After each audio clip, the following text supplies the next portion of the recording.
sexuality educator.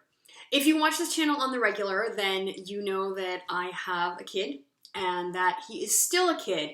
And so my struggle around sleep is getting my kid to sleep in because he often gets up earlier than I want to get up. If you have a teen, you may have the opposite problem where it seems like your kid is always sleeping.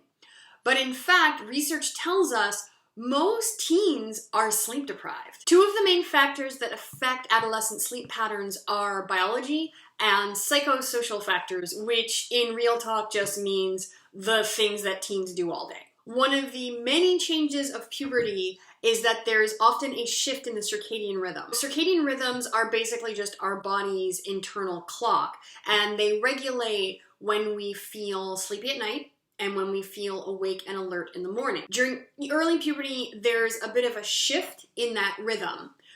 And so we start to feel sleepy typically 1 to 2 hours later than we did during childhood. So whereas a younger kid will often fall asleep, maybe around 7, 8, 9, when they hit adolescence, all of a sudden they're not getting sleepy maybe until 10, 11, or 12. The shift also affects when a teen's body naturally wants to wake up. Younger kids tend to want to get up with the sun, sometimes earlier. The struggle is real. The circadian shift of puberty often means that adolescent bodies are a little more inclined to wake up later than kids. So around maybe 8 or 9 as opposed to 6 or 7 in the morning. Biologically, adolescent bodies are working really hard during puberty. They're getting taller, they're putting on fat, they're putting on muscle, they're changing the bone structure, they're producing sperm, they're menstruating, they're developing the brain. That is a lot for a body to do. On average, a teen needs about 9 hours of uninterrupted sleep to feel awake, alert, and focused every day. And here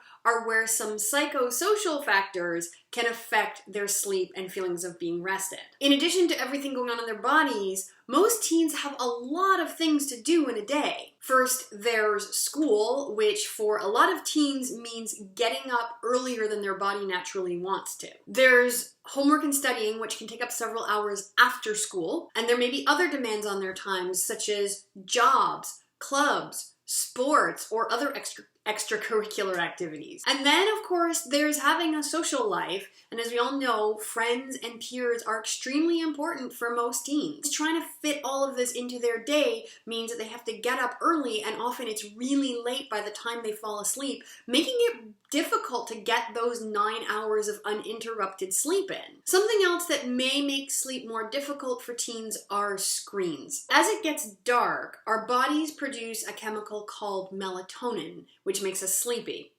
But light from things like phones or tablets or TV or computer screens tricks our bodies and our brains into thinking it's still daytime. We don't produce the melatonin, and so we have a harder time falling asleep. So what can you do to help your teen get more rest? Try to encourage your teen to keep their weekend sleep schedule within 2 hours of their weekday sleep schedule. That tends to promote an overall feeling of alertness, and it can definitely help to alleviate some of that Monday morning lag. It helps if you can make your teen's sleep space as restful as possible.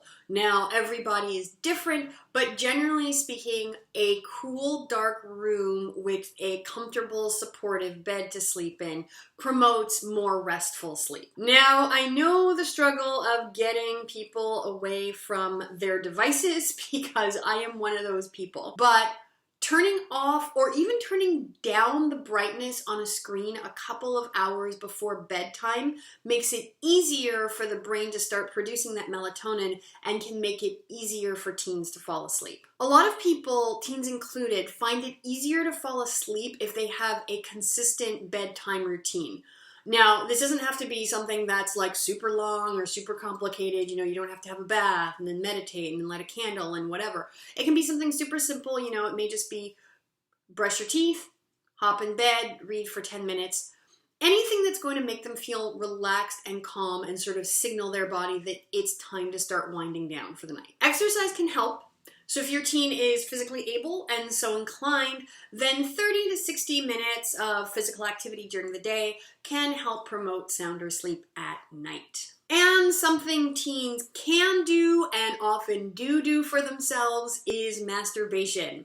Releasing all of that adolescent sexual tension has a lot of physical benefits, including relaxation and often sleepiness. All right, and that is all for today. I hope you found this video helpful. Now, if you ever want any sort of personal coaching or consulting, that is something that I do in my business. And if you want to find out more about it, you can go to my website, NadineThornhill.com.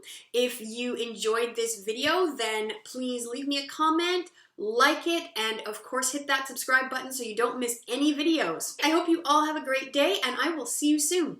Bye! Has your family seen the new Ghostbusters? If so, check out my latest video for conversation starters inspired by the movie. And for even more sex ed content, follow me on social media, and of course, click that subscribe button.